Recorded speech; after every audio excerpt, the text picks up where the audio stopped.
Jeremiah chapter 18. The message that came to Jeremiah from the Lord was as follows: Arise and go down to the potter's house, and there I will make you hear my words.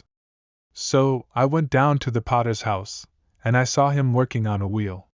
The vessel he was shaping from the clay became flawed in the potter's hand, so he reshaped it into another vessel, as he saw fit.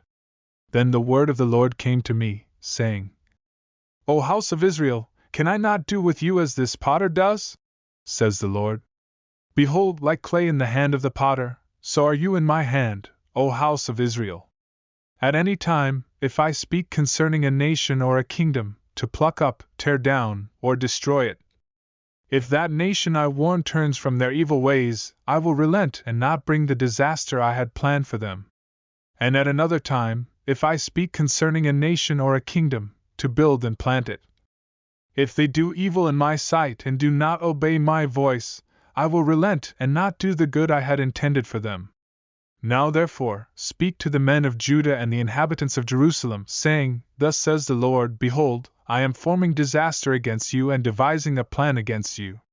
Return, each one from his evil way, and amend your ways and deeds. But they will say, It's hopeless. We will follow our own plans, and each of us will act according to the stubbornness of his evil heart. Therefore, thus says the Lord, Ask among the nations, who has heard the like of this? The Virgin of Israel has done a most terrible thing. Does the snow of Lebanon ever vanish from its rocky slopes? Or do the cool waters from afar ever dry up? Yet my people have forgotten me, they burn incense to idols. They have made themselves stumble in their ways, in the ancient paths, to walk in bypaths, not on a highway. To make their land an object of horror, a perpetual hissing, all who pass by it will be horrified and shake their heads. I will scatter them like an east wind before the enemy. I will show them my back, not my face, in the day of their calamity. Then they said, Come, let's make plans against Jeremiah, for the law will not be lost from the priest, nor counsel from the wise, nor the word from the prophet. Come, let's attack him with our tongues, and let's not pay attention to any of his words. Listen to me, O Lord, and hear what my adversaries are saying. Should evil be repaid for good? For they have dug a pit for my life.